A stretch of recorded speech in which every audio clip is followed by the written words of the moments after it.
Hi, folks. Welcome to It Matters Radio and Walking on the Weene Side.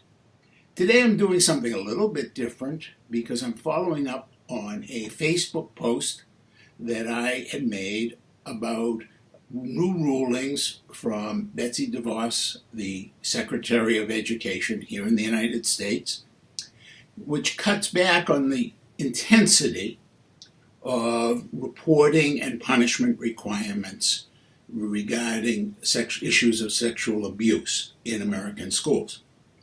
I had posted this on Facebook, and a number of people had responded with some very strong feelings about it. And two women from very different parts of the world are joining me today to share their views.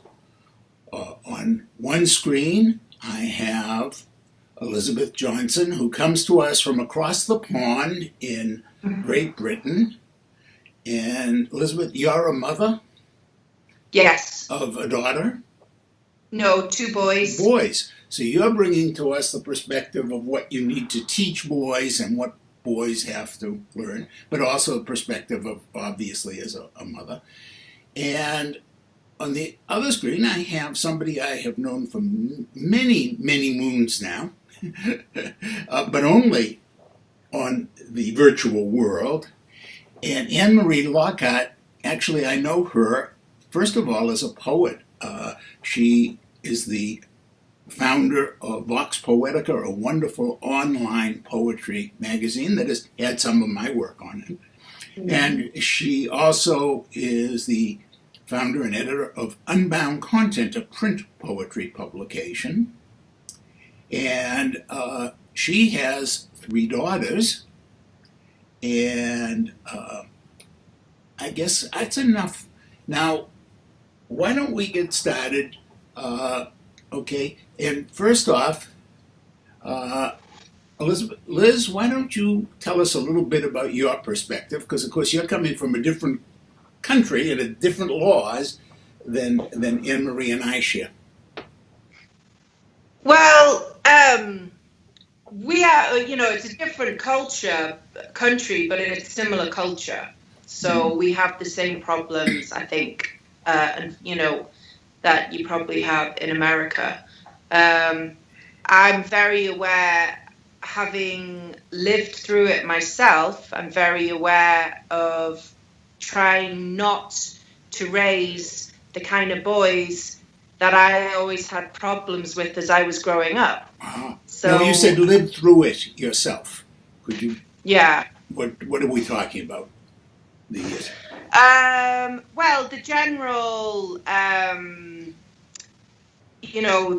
sort of being groped on tubes, being catcalled, having problems at work with, I suppose, inappropriate advances, generally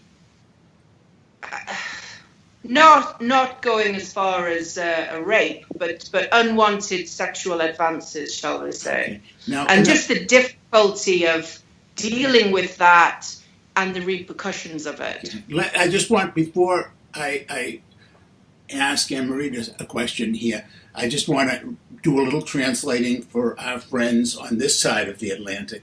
Tube, the word tube you're referring to is the trains, the public yes. transportation. Yeah. Otherwise, people would be saying, well, "Wait a minute, what's a tube on a woman?" Yeah. Okay, gee, Annmarie, sadly, you can go a step further. You've actually been somebody attempted to rape you. Yeah, I experienced everything Liz just listed, and then the other thing I would add is an assault and attempted rape that occurred my third night away at college when I was 18. Wow. So, yeah, which is very typical in American university life. It's when it happens, freshman girls are most at risk, and it's in those first few weeks of school. So it's a typical experience what I've had. It's not out of the norm. Sadly, yeah. Sadly, very sadly, yeah. Was it a date rape kind of thing, or? It would, yeah. Well, in a way, it was a guy I had met earlier that day at a school function, and he was an athlete. He was a wrestler. He was recruited to the school. He was an older student, and he had been speaking to me in a way made my stomach feel a little off, and so I kind of wanted to keep him at arm's length. But I was new. Didn't really know how to assert myself. He walked me back to my dorm room, and I wasn't fully comfortable with that. He left, but he came back later that night, and I woke up to find him on top of me in my dorm room. Oh. Now, here's where we get to Betsy. Okay. Yeah. Did you report this to the school? Yes, I did. I reported it to the school. And, again, very typically, the school found a way to solve the problem by making it go away. I did actually speak to police also. I was discouraged from filing charges. The school, because it was before classes began, they found a loophole to exclude him from their program and send him off without a penalty of any kind. Other than losing his scholarship and in that particular school, yes. And I don't really know where he went after that, but I know also for me that was basically the beginning and the end of my college experience. I stayed for a semester and I did not return after that. I can imagine it must have been a terrible. And I know that you have subsequently written poetry about that, and we're going to come back to that poetry in a bit. But wow, gee, Liz, do you have anything you want to say about that kind of experience? I'm sure you must have other friends who have had similar. It's not the first time I've heard this. I mean, I know other friends think similar things like this happened. Usually, one friend was at a friend's wedding, and was one of the bridesmaids, and the guy she was kind of partnered with wasn't someone she particularly knew, but she had to sit next to him all night, and they talked. And similar story, he walked her to her room, and then later on he came back, knocked on the door, very, very friendly. She opens the door thinking, what's going on? The next thing, he forces his way in, pushes her down. She managed to get him off again. But so many friends of mine speak of similar things. It's just, I think when men hear these stories, they find it hard to believe. But actually, almost everybody I know has experienced something similar to this.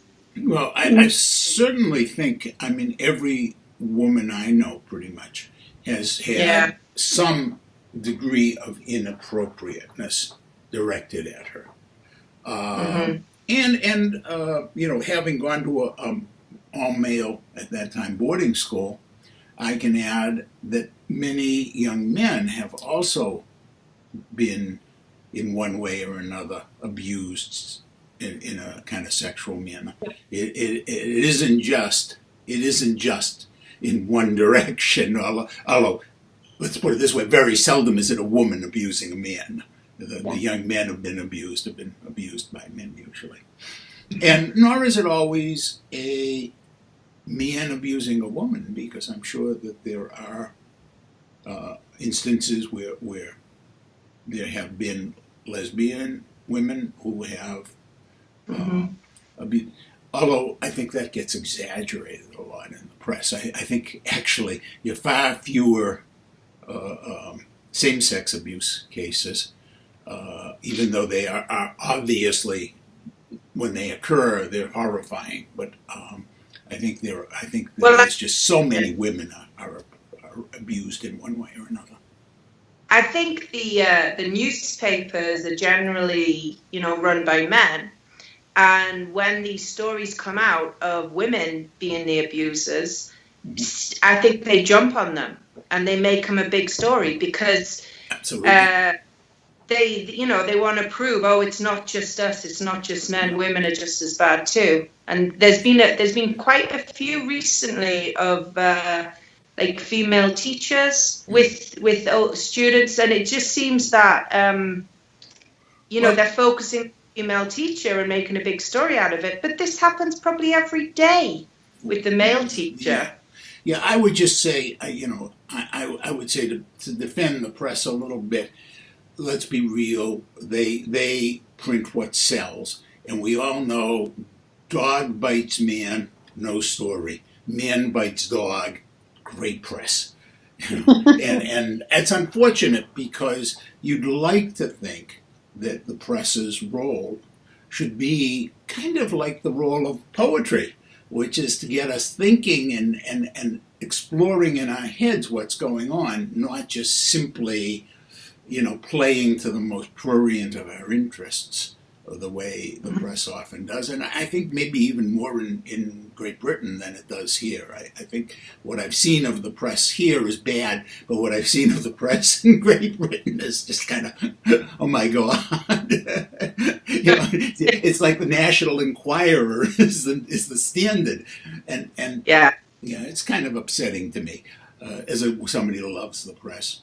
Anyway, we're going to take a brief break, and then we'll be back talking more about women and sexual abuse and some very interesting topics.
Welcome back to Walking on the Weene Side, and one of my great guests today, Liz Johnson, who's coming to us from across the pond, as it were. Actually, you were a journalist, is that right? That's right. Yeah, and you did some writing for, you work with an agency, so you worked on many different kinds of print media, including women's magazines, and you have a take on that, and I thought... Yeah. We worked for the women's magazine. One of the most popular stories would probably run with the headline, he said he loved me, so why was he trying to strangle me? That would be, a theme that would be running through it. And it was very much... then you would sell the same story to the national papers, but, you would just headline it differently. But, in writing that stuff, do you think, and Annmarie, maybe you'll jump in on this too, do you think that helps women to recognize maybe their vulnerability in being open to men, or I mean, how does that change society if we publish something like, "Oh, I thought he loved me. Why was he strangling me?" How does that help, or does it? I, I think it normalizes it. I do too. I think it just makes it seem this is just one of those things you grow up experiencing. Yeah. So, what should we be doing?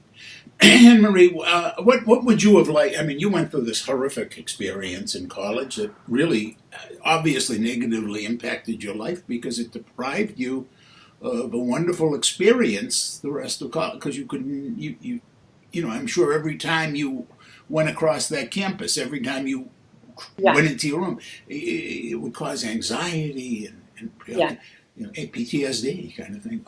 What would you have wanted done with that wrestler? And boy, is that a loaded term. It is. You know, what I would have wanted was, first of all, to have been included in the hearing, and I was not. I was not invited to that. I felt my testimony should have mattered, and it didn't. Mm-hmm. So that's piece number one, what I would have wanted. The second thing I would have wanted would have been to be told at any point in time and in any number of different ways that my presence there was wanted, that I was important, that I was a student that mattered. You know, I had scholarship money to go to that school also, but, you know, they turned their backs on me in the same way they did on him. They wanted us both to vanish and go away. And we did. Mm-hmm. And so no one in the administration was forced to think about that. I recently my two youngest are seniors in high school, and I get recruitment information, postcards about open houses for them from this very school every single day. Mm-hmm. And I wrote another poem about that experience, you know, about How do you feel when those letters come recruiting them to the school? I feel like I go into, you know, mother bear mode, and I think there's no way in hell I would ever send my kids. My daughters will never set foot on your campus. And I understand that that's a response to that. Do you tell them that? You know, no. And it's one of the things that I actually wrote in the poem as a struggle, whether I should. I've thought so many times about calling or writing and saying, leave my daughters alone. You know, but more than leave my daughters alone, do you people understand how absolutely disrespectful of me that you're being, that you don't even acknowledge this? You know, I went to boarding school, and they had a new art gallery, and my wife is a very talented painter. And so I had arranged for her to do a show up there, because it was right outside Boston, and we were in New York. It was, you know, very cool thing for us to do. And they treated her so disrespectfully that I withdrew all support. Yeah. And I wrote them a letter saying, you know, I demand an apology. And they wrote back, well, we didn't know because it was, and I said, go yourselves. You are now no longer my alma mater. And to this day, you know, any of my classmates, etc., I just tell, you know, they ask me, why don't you donate? And I just send another letter. And I will be damned if I will ever say anything good about that school. And that was not, I mean, forget about something. I mean, they didn't abuse her. They just treated her disrespectfully, and that was unacceptable. Right. So, yeah. So. You know, the thing, too, here is, I know a lot of people are familiar with Emma Sulkowicz, I believe her name is, graduate from Columbia last year. Mm-hmm. And she did an art project. Carry That Weight is what it was called. It was her senior thesis, and she carried the mattress she was raped on, or a symbolic version of it, around with her for her years after her ordeal at that school. And the way it was resolved, ended up with her walking across the stage at graduation with her mattress on the side, and her assailant also walked across the stage. And the president of the school and faculty members shook his hand. Every one of them shook his hand. There were members of the faculty who refused to shake hers. because of the attention she brought to the problem. But he received no no approbation, none at Yep. all. Yep. And in fact, I think he's suing them. So that's a whole other American. And I hope she wins. I sincerely hope. No, he's suing them. I don't think it's her. It's him. He's suing. Oh, yeah, he's got a reputation to uphold. And this is, I think, the tenor of what my response to your post was, that no one wants false accusations or anyone to go through a process and be wrongly convinced that something had happened to them and have to defend against that. But in my experience, I don't know anybody that's happened to. I know plenty of women who've been victimized in 1,000 ways. I don't know one man who's been falsely accused of something and had to carry some kind of burden for his life because of it. I know those people. Yeah, actually, I know they're real. You'd be surprised how quickly that does occur and how easily. I know. Now, and unless you are very quick to defend yourself, it can go quite the other way. In fact, personally, I had that happen to me at Columbia. I was doing some graduate work, and I wanted a cigarette. At that time, I still smoked. Stupid me. And and I carry, Toby, I won't bother to get out. I usually carry a small penknife. A lot of people do. And when it's small, I mean, minuscule. And I used it to clean my fingernails. I used it, I used it to open letters, things like that. Nothing, certainly couldn't use it as a weapon or anything. Well, the cigarette machine was downstairs, so I leave the library, I go downstairs, and I'm cleaning my nails. And, I got some gunk, if you've ever been around old books, Anyway, and this cleaning lady comes out from a room. She sees me and darts back into the room. I don't say anything to her. I go back, I get my cigarettes, I go back upstairs. Next thing I know, there's a couple police officers taking me out of the library. And they want to know, were you down? Yes, I was. We want to see your weapon. What weapon? Do you have a knife? Oh, yeah, a pen knife. And I pull out my pen knife. And they start to laugh. This woman had said, this guy, and she'd given a description of me, and they found me. I was attempting to rape her.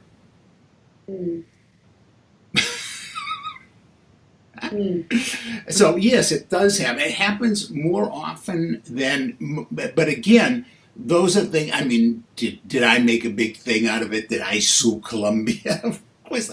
I mean, I didn't even, but, it did traumatize me.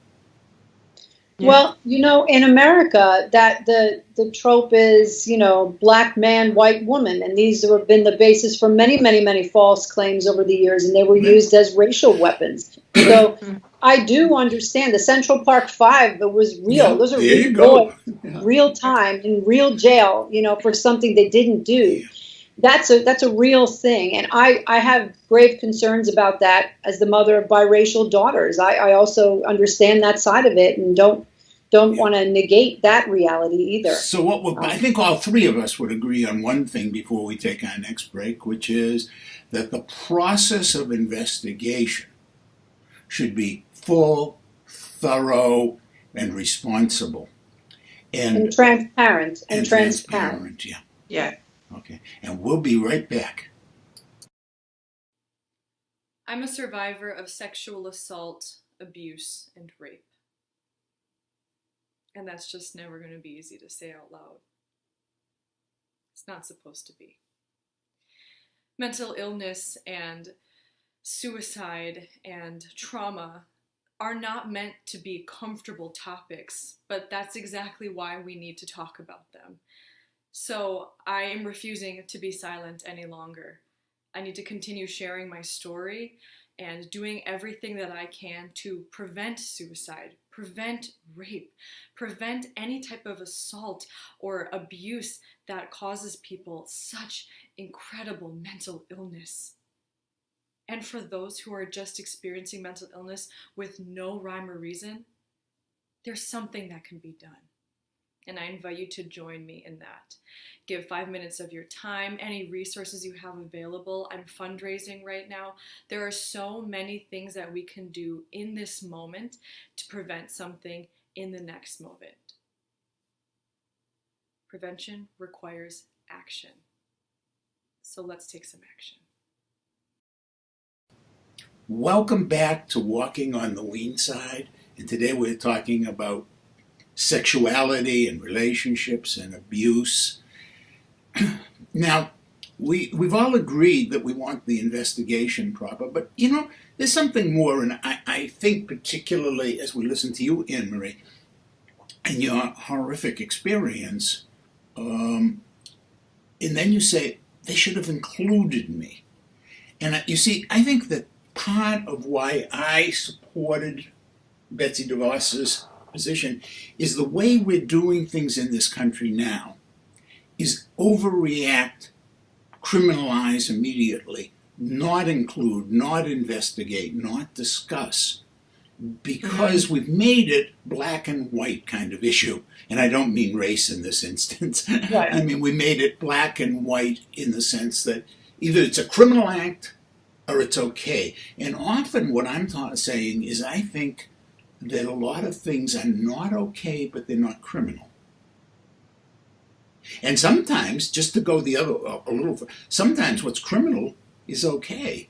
And I'm thinking of, let's say you have a 20-year-old male and a girl who is, I'm not quite sure what the age is, so I'm going to, but in some states I imagine it's 18, some young, but she's like 17 and 3/4. They've been going out. Mom and dad have met him, and yet, it could be considered statutory rape. Obviously, there it's illegal, but is it really wrong? Right. My take on that as a parent raising two boys who, I don't want them to ever get in that kind of trouble is it really has to be drummed into kids from such a young age, that this is the law.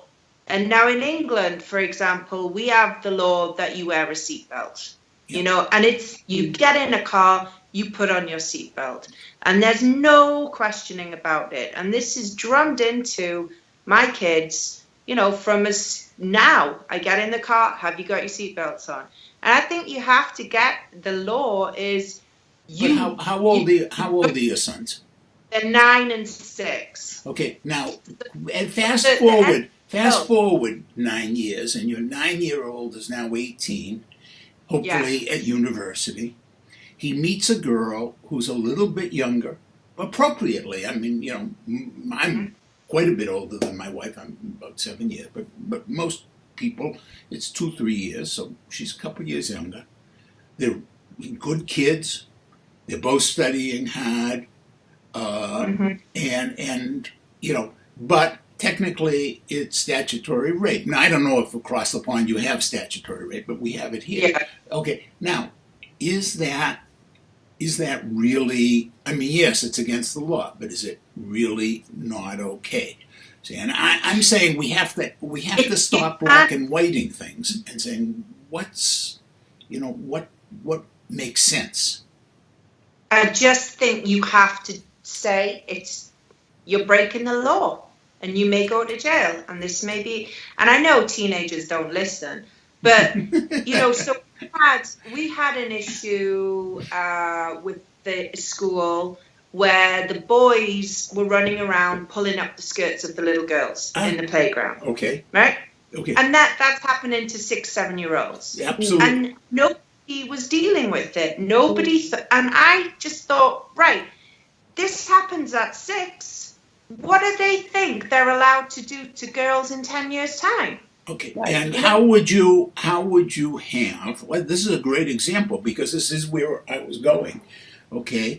Now, here in the United States at this point, okay, there are some places where those little boys would be put in handcuffs, taken down to court, their parents expected to hire lawyers, and then the kids may or may not actually be sent to a juvenile correction facility, especially not so much 6 and 7, but if they're 8 years old. The chances are fairly good that they will, then at a public expense. Now, what would you have wanted to be done in that situation? And then, Annmarie, maybe you'll add from your perspective what you would have wanted done. What would Well, you... we basically said, if we ever see, we explained to them why it was wrong. We explained to them that, it's very upsetting for girls to have Who that. was the we? I was quite tempted to put them in a skirt myself and Who was the, first of all, who was the we? let them know how it felt. Who was the we in that sentence? We told them. My partner. You and your partner. And you're talking about the we, and you're talking to your sons? To our children, yeah. But what would you have liked the school to have done, and how should it have been dealt with at a school-wide day? Because it wasn't just your sons doing it, it was, you said, a whole bunch of kids. I think they should have sat down and had a talk, had the whole school together, and what a great opportunity to start to introduce the concept of consent. And did they? And empathy and respect. And did they have that conversation? No, they didn't. Okay. See, and I would agree with you. Okay. What I wouldn't want is the police coming in at that point. Okay. Right. Now, so what is your take on that, Annmarie? Yeah, I agree. I think what Liz did was the right thing, and I think it's a shame that the school didn't take up the same position, because the only way to stop this is to have that conversation at multiple stages along the way, because it is a continuum of behavior. It isn't one act. The boy who attacked me, that wasn't the first time he put his hands on a woman that he shouldn't have. That was not, and I'm sure it wasn't the last. So it doesn't start at college, in an unwanted experience. It starts way earlier than that. Well, actually, all of the literature would suggest that, well, what you said is true, that it starts earlier, that there is a discontinuation, that the kind of things that Liz is talking about, as unacceptable as they are not gateways to rape. Rape is a totally different kind of animal. Rape is an act of aggression, violence, and hate. I agree. And well, I think it leads to acceptance of rape. I think that's it's the acceptance. It it's the attitude. Create rapists. It creates a society that accepts rape as just something that happens to women. Right. That's the problem. Yeah. By the way, I don't agree. I want you to know, personally, Liz, I don't agree with what you and your partner did. I think it was let me rephrase that. I do agree in the sense that I think it was appropriate and first step. But I think the next step was to take those boys and have them go to each one of those girls and apologize. Yeah. Yeah. Yeah. Because I think that's the part that you were talking about, Annmarie, in your thing. My God, they didn't even include me. They never responded to me. They never held me in regard. And I think that's the bigger issue, is not what is the rule, but what is your awareness of another person? Do you hold this other person in regard? Now, part of my problem with some of the federal guidelines that had gone in under the Obama administration were quite simply that I saw them as getting in the way of that regard. I saw them as saying, well, we're going to make this into this criminalized kind of, politicized kind of process, instead of saying to this boy, and again, we're talking about the young, obviously college would now a little bit further along, but all the way along the line, we're saying, if we aren't teaching boys to interact with and communicate with girls, and to respect that process of communicating and sharing, then we're setting up a situation where we're building divides instead of connections. Yeah. I think that policy served to have that effect. I don't think that was the intent, No, but of I do course think not. it ended up having that effect. And I also believe we're at the unfortunate place now where nothing has made this system better. I mean, when this happened to me, that was 1985. It's 2017, and nothing is better. It's happening still, and it's being treated the same way, swept under the rug. Police aren't involved. Now, the police don't get it right all the time either. I mean, No. there are thousands of rape kits across this country that are never processed, that are lost, that aren't dealt with every single year. So police don't have all the answers either. But schools left to their own devices certainly haven't come up with the best way, and administrative decisions certainly haven't helped. So I don't know that we're in any position now to take the right step. I don't know that. I don't think Betsy DeVos is the one to do it. I don't think anyone affiliated with the current administration has any intention of making it better for anyone. I'm sorry to say that, but that's just, to me, this is the pussy grabber in chief in power, and here we are. This is not going to get better, you know. Sadly, I do agree with you, but we we cannot change the result of an election. No. Yeah, I wish we could, but we cannot. Okay. Let us. I want, before we end. I know that, Annmarie, that you have written some poems about your experience, and I know you are a very fine poet because I've read some of your things, and I know that you have a couple of them coming out soon in October. And where are they going to be? Yes, so two of the poems, which are about the attempted rape itself, those will appear at a journal called Anti-Heroin Chic, and that will be on October 4th. Let me just interrupt this. I did a little earlier about the tube, just to translate here. That's anti-heroin chic. And heroin is spelled with an E in this case. We're not talking about the drug. And of course, we are talking about the drug.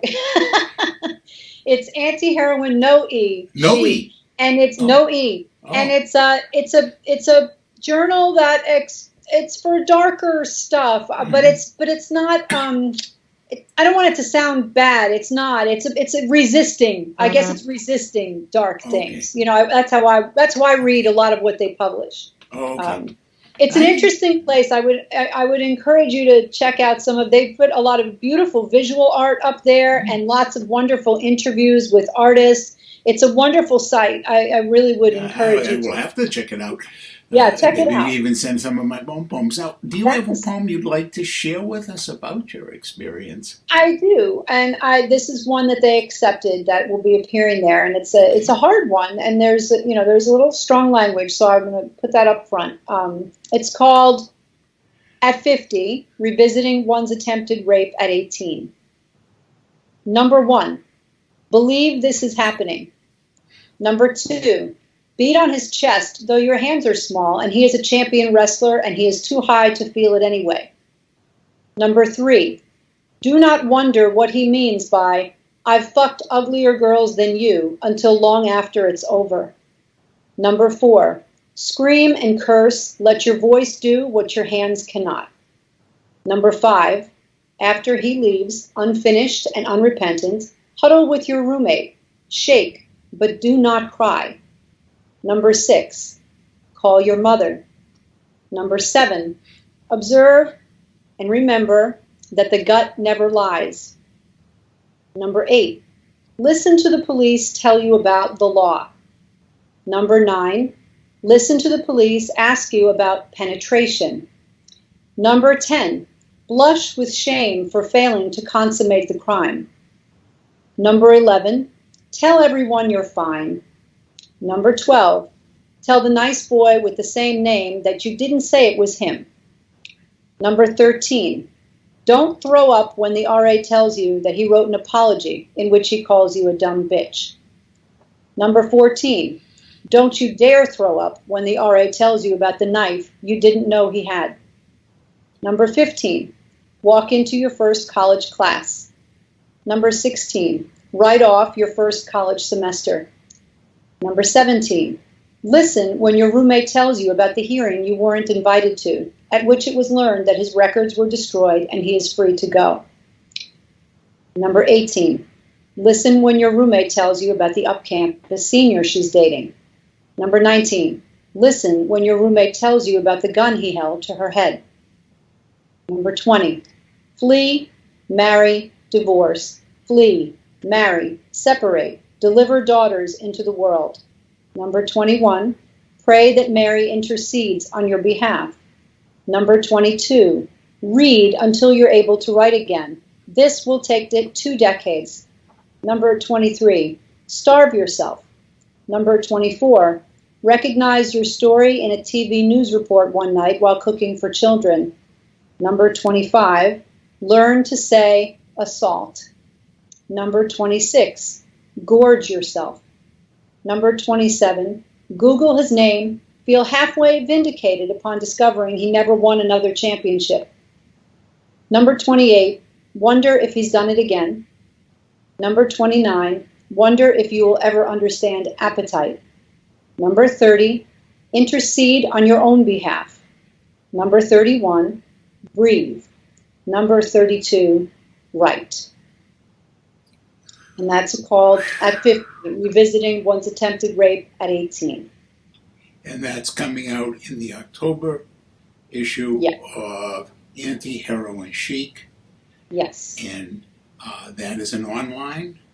That is an online poetry and art site. It's not just limited to poetry. There's fiction and interviews and visual art as well.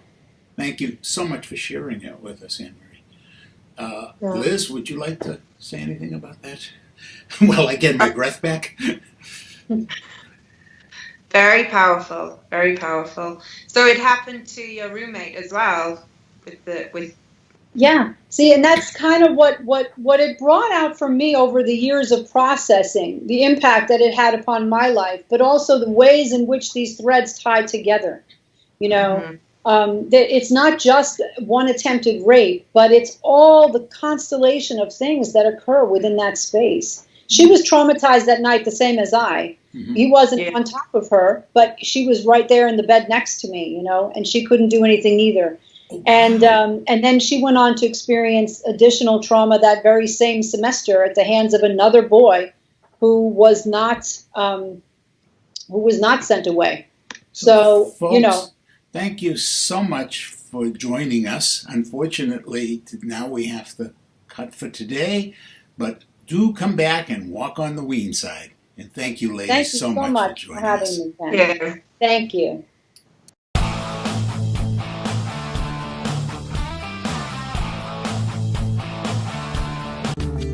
You stopped instead, I caught your smile.